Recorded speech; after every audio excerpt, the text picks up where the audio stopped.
línea de trabajo es básicamente la parte financiera, la parte de decisión pública, y entonces yo no tendría que explicar en lo absoluto el corredor cultural Chapultepec. Sin embargo, sí presento el proyecto, en qué consiste el proyecto, y mi enfoque es más bien cómo se está haciendo y por qué se está haciendo. El arquitecto también acá hace rato acaba de decir, bueno, es que entre más conozcamos, más cosas es mejor. Entonces, aquí les voy a platicar una faceta de por qué se está financiando este proyecto o cómo se piensa financiar este proyecto, que además es muy polémico porque va a seguir una consulta pública dentro de unos 15 días y parece que la quieren hacer vinculatoria. Vinculatoria sería que si dicen que no, pues no se hace, y si dicen que sí, pues sí se hace. Depende cómo la hagan, ¿no? Bueno,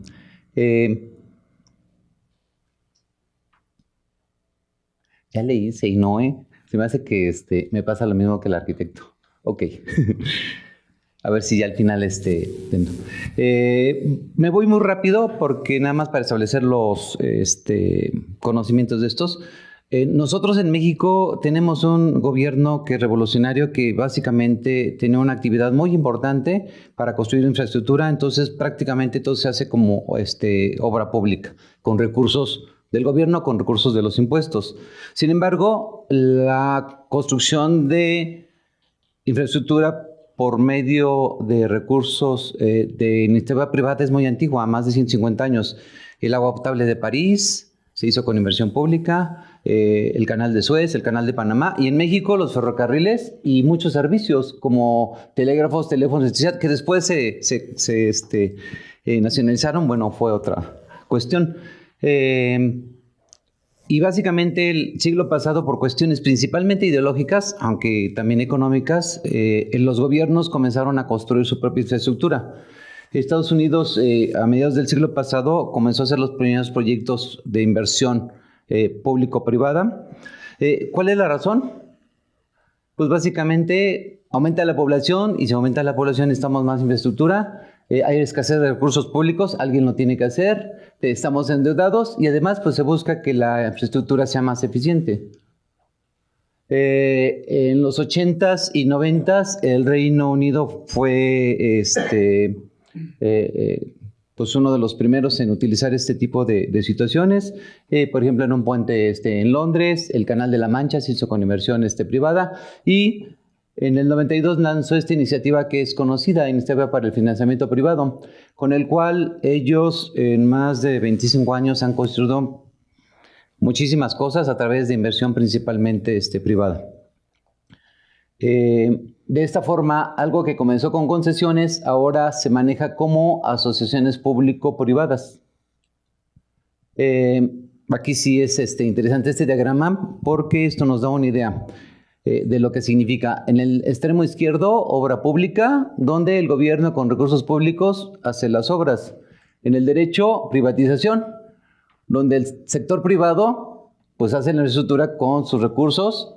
¿Y qué hace el gobierno? El gobierno en este caso facilita, ¿sí? Y el privado hace las cosas. Y en medio hay un montón de formas de hacer las obras.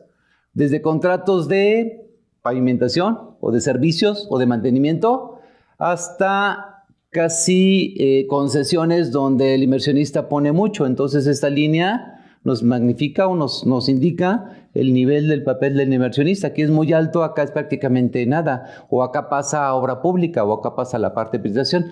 Básicamente estos modelos que están aquí nos alcanzan a ver son las concesiones, mientras es que son contratos de servicio y de gestión, y aquí dice lo que significa una acción público-privada, ¿sí?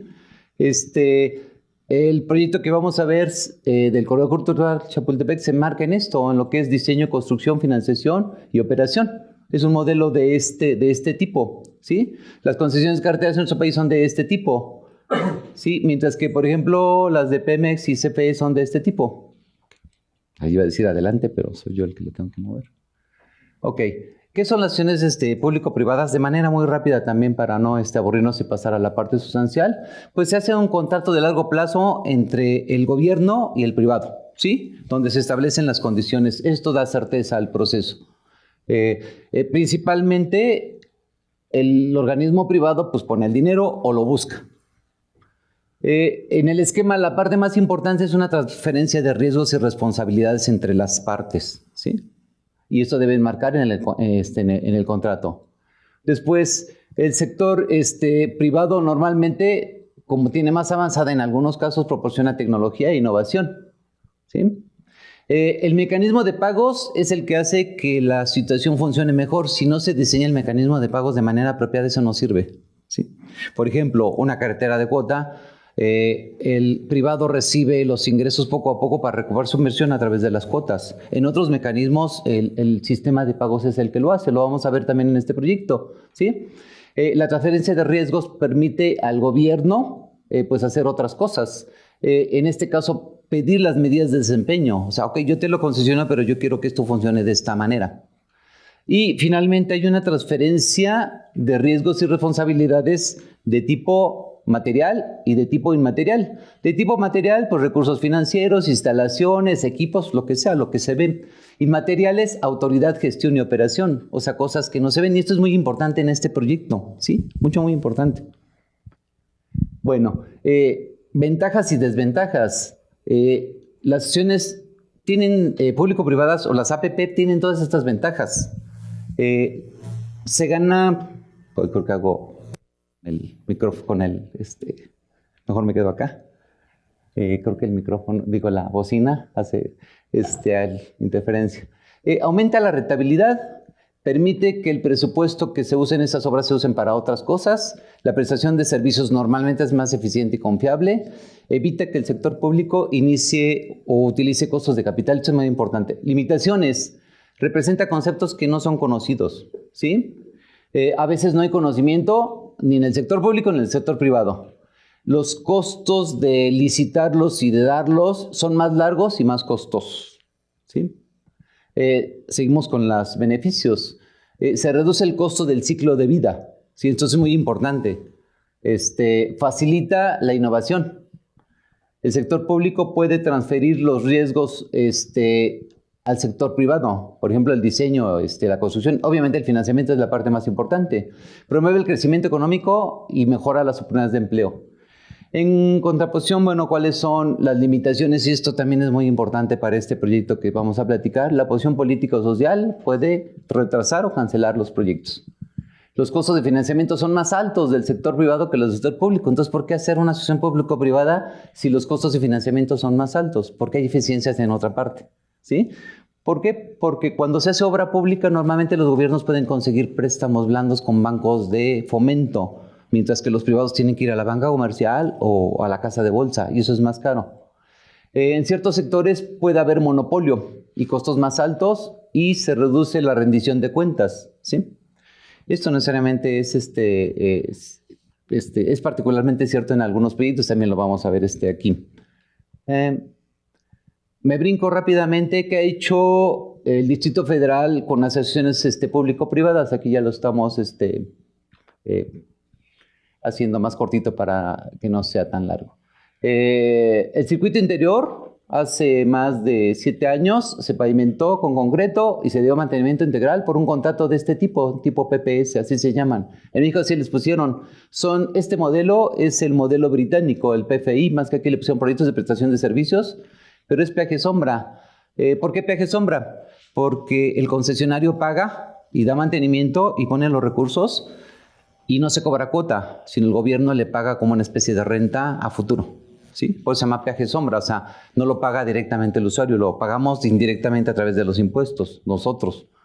Ya se terminó ese contrato y en la segunda etapa del circuito interior, en un contrato también PPS a 12 años, por 6.500 millones de pesos, se está dando mantenimiento integral y ahora se le agregan 10 obras, entre esas el paso deprimido por Mixcoac que tantos problemas está ocasionando o que las está ocasionando oposición vecinal en Mixcoac. Pero ya 3 puentes vehiculares de este contrato ya se hicieron en la zona de Churubusco y por cerca de la central de Abastos. Se hacen 12 pagos anuales por esta cantidad. Si no checa la multiplicación es porque cerré las cantidades para no poner medidas. Después, la concesión del Paradero Rosario, que ya está funcionando, y se hizo en 2008. En esa época se concesionaron varios paraderos. En el gobierno del Distrito Federal le llaman CETRAM, Centros de Transferencia Modal. Yo le pongo paradero porque es más coloquial y más cercano a nosotros. Las obras costaron esto y ya está funcionando. Está en construcción el paradero Cuatro Caminos, la inversión es de este rango, comenzó creo que hace un año, está en proceso. Acaba de arrancar hace unos cuantos meses el paradero de Chapultepec y la inversión es de 5,000 millones o 300 millones de dólares más o menos. Este sí es enorme, ¿sí? El paradero de Chapultepec. Ok, ¿qué más ha hecho el gobierno federal? Pues todos los segundos pisos que habló el arquitecto hace un rato, ¿no? La autopista urbana norte, la supervía poniente de los Poetas, la autopista urbana del sur, estas ya están en construcción y son concesiones. Aquí están las longitudes, los costos. Está en construcción la conexión a la autopista Cuernavaca, el costo aproximado, y se supone que el periférico en la parte oriente. Y también puse lo que es el segundo piso, pero eso es obra pública y está en operación. Y el costo aproximado, en donde dice estimado es porque no se tienen los datos, porque esta información está protegida por 10 años, entonces es difícil saber cuánto costó el segundo piso, que es obra pública. Ok, vamos a la segunda parte. El arquitecto hace un rato habló que la Ciudad de México que tenía un crecimiento horizontal. Desde 1930 comenzó a crecer de manera exponencial y de tal manera que ahora es una de las ciudades horizontales más grandes del mundo, el área metropolitana de la Ciudad de México. Y eso tiene un montón de problemas que nosotros que vivimos aquí sabemos, ¿no? Distancias, lo que dice la vivienda está en un lado, el trabajo está en otro. Es una ciudad de las más caóticas del mundo. ¿Qué es lo que propone el actual gobierno federal? Estas zonas, estas zonas, las zonas de desarrollo económico y social. ¿Qué son estas zonas? Lo voy a leer textualmente, lo saqué de la página de internet de ellos porque eso sí es muy importante, porque es el concepto de lo que quieren hacer. Son áreas para desarrollar asociaciones estratégicas cuyas condiciones de ubicación, uso de suelo y equipamiento, al aplicar una vocación productiva, potencian y generan inversión e infraestructura social para recuperar, urbanizar, redensificar de forma cualitativa y sustentable las zonas con servicios públicos, dotándola de conectividad y movilidad para elevar el valor patrimonial de sus habitantes. Se oye bastante bien, ¿no?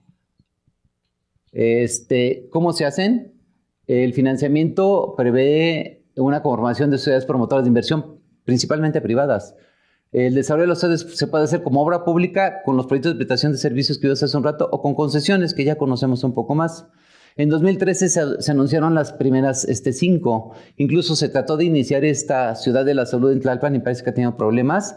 En Coyoacán, la ciudad del futuro de la tecnología, también tiene problemas en la parte de los vecinos, de desarrollo del proyecto.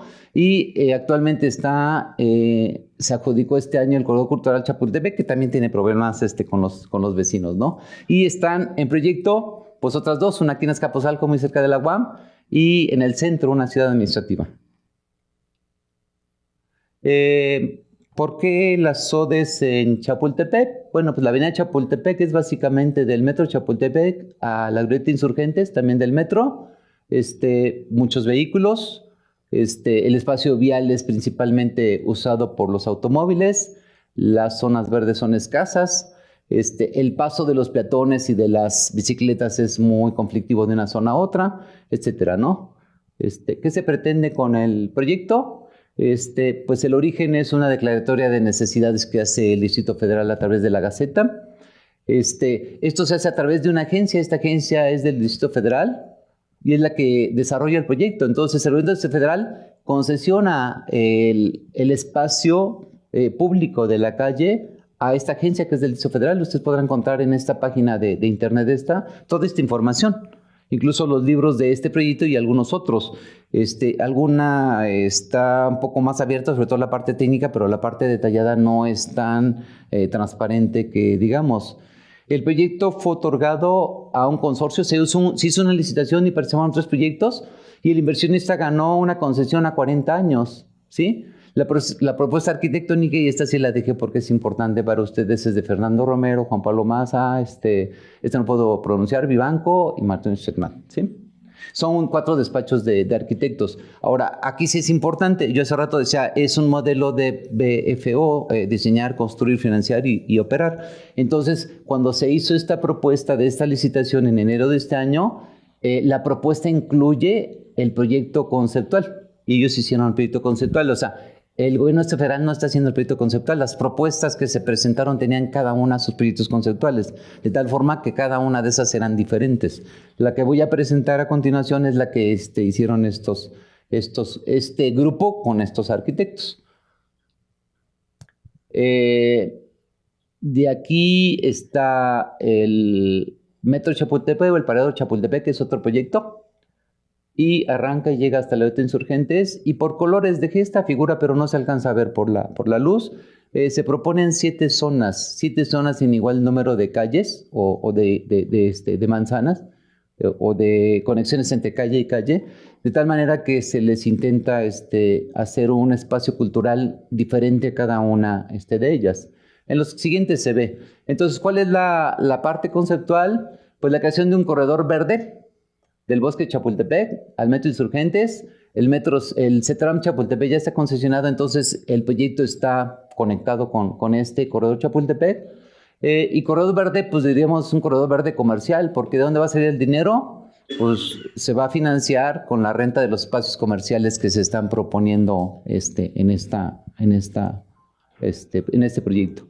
Y esas son pues las perspectivas del proyecto, ¿sí?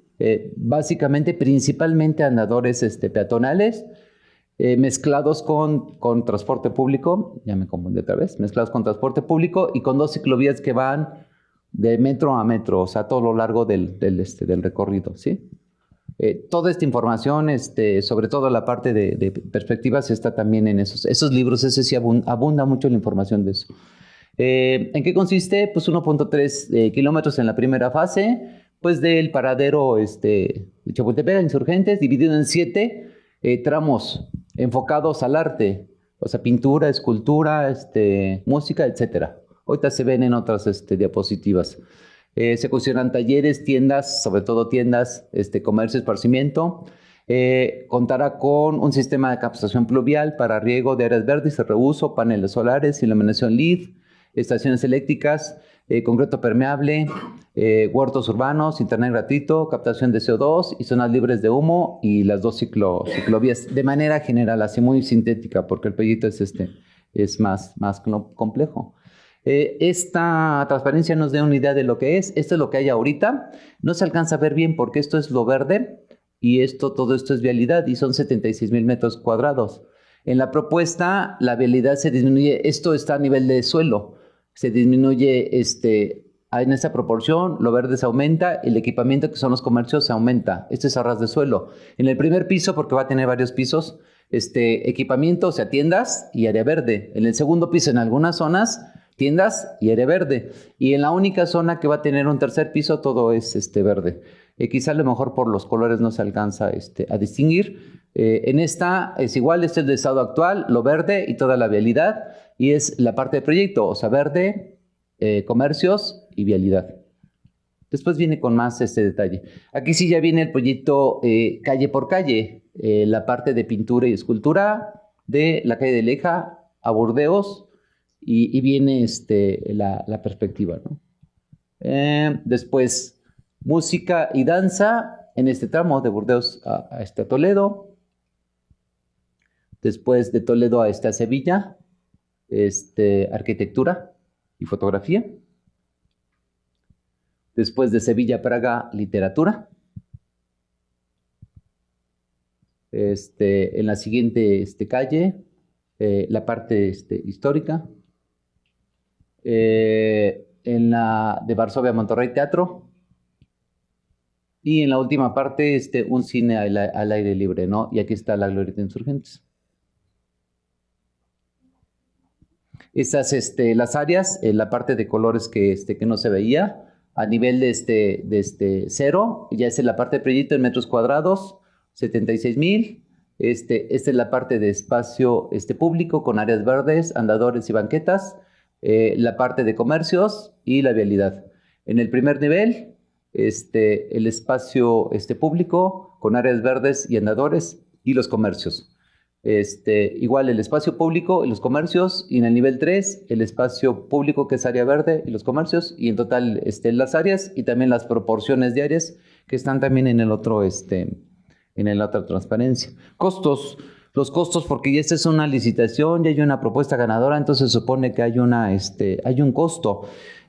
Uno de los detalles de este tipo de asociaciones público-privadas, al menos así se manejan en otros proyectos en México y en otras partes en el mundo, es que si el inversionista propone este costo, él lo hace a este costo. A diferencia de en obra pública se gana el concurso y si el proyecto no está bien o hay cambios de proyecto, el contratista hace reconciliación de precios, ajuste de precios y el proyecto sube de precio. Entonces se supone que el inversionista, salvo que haya cambios de proyecto, tiene que gastar esto. Entonces el proyecto está considerado en 930.7 millones de pesos, donde diseño e ingeniería son 35 casi, licencia y permisos 27, facturas y derechos 10.1 y la construcción 860 millones de pesos. Esta parte de construcción, la parte más importante pues es cimentación y estructuras con 540 millones de pesos y luego locales comerciales con cerca de 90, la parte de parques cerca de 60, elevador de escaleras un poco más de 40, al igual que vialidades y estacionamiento y banquetas 80 y tantos. ¿Sí? Entonces todo esto suma 858. En la consulta pública había la intención que si la gente no quería que tuviera tantos pisos, se podía hacer el corredor también modificando el proyecto y entonces básicamente se estaría ahorrando toda la cimentación en la estructura, o no toda, una parte muy importante, con lo cual el proyecto bajaría muchísimo de costo, alrededor de 300 millones, suponiendo que no se quiera hacer con tantos niveles, ¿no? Aquí está. ¿Qué gana el Distrito Federal? El Distrito Federal ya gastó 15 millones de pesos en concursos, ya gastó en estudios casi 30 millones y el inversionista ya le pagó esta cantidad, ya se la regresó. O sea, es parte de los costos que absorbe el inversionista. Se supone que en 40 años estimados, el Distrito Federal va a recibir el 5% de las ganancias y va a recibir esta cantidad, 360 millones de pesos. ¿Qué es lo que va a poner el inversionista? 930 millones, que es el costo. Los costos de mantenimiento y operación anual van de 2.2 millones de pesos. El crédito para la construcción, o sea, para esos 30 millones de pesos son 65% y la aportación de capital del inversionista es del 35% de este costo. ¿Cuáles son los ingresos del proyecto? Pues la superficie de renta. ¿Qué es lo que propone en su corrida financiera? ¿Me apuro también? Me queda un minuto. ¿Qué es lo que propone en su corrida financiera? Pues este costo, por el costo por metro cuadrado promedio, porque varía de restaurantes a locales, etcétera, es el promedio, con lo cual él tendría, suponiendo que tuviera todo ocupado, 12 millones de pesos mensuales, o un poco más de 140 millones de pesos anuales. ¿Sí? ¿Cuál es la rentabilidad? Si el proyecto es a 30 años, el valor presente neto es 207 millones de pesos o una tasa interna de retorno de 11.65%. Y si es a 40 años, que es lo que está proponiendo, el valor presente neto es 221 y la tasa interna de retorno es 12%. La tasa interna de retorno es una tasa que iguala los costos y los ingresos, o sea, es la ganancia del inversor, ¿no? Ok. Yo creo que me salto esta y me voy a las conclusiones, que no había de tiempo, para no... Entonces, pues la acción público-privada lo que hace es hacer efectiva la construcción de infraestructura, definitivamente. Entonces, si un privado y el gobierno que está promoviendo este proyecto y dándole una zona, y un privado que responde con un proyecto conceptual y poniéndole dinero y pagando los estudios, y además llevando todo el costo de mantenimiento y la administración del mismo proyecto, no se haría, ¿sí? Entonces esa es la gran ventaja. El Distrito Federal está impulsando estas zonas porque con estas zonas pretende ordenar de manera urbana la ciudad. El Corredor Cultural Chapultepec, en caso de realizarse, transformar el espacio público en su zona de influencia. El problema, como yo no soy urbanista ni arquitecto, no sé si para bien o para mal. Habría que checarlo, ¿no? Y la ejecución de este tipo de proyectos pues, debe de tomar en cuenta primordialmente a los habitantes y a los usuarios de la zona. O sea, Yo creo que es un proyecto muy polémico. Yo nada más preguntaría, bueno, ¿por qué en la Ciudad de la Salud, en Coyoacán y en este proyecto si hay mucha oposición vecinal y en los paraderos no la hubo, si finalmente es espacio público? O sea, nada más la dejo así como... Pues aquí también es espacio público. Alguien dice, lo primero que dicen dicen, bueno, es que están concesionando el espacio público, los paraderos también son espacio público, las carreteras, o sea, todo eso. Claro, había que ver cuál es la ventaja desde el punto de vista integral, ¿sí? Yo nada más trato la parte de la parte de inversión y la parte arquitectónica y urbana, si realmente me declaro pues que no sé nada de eso. Muchas gracias.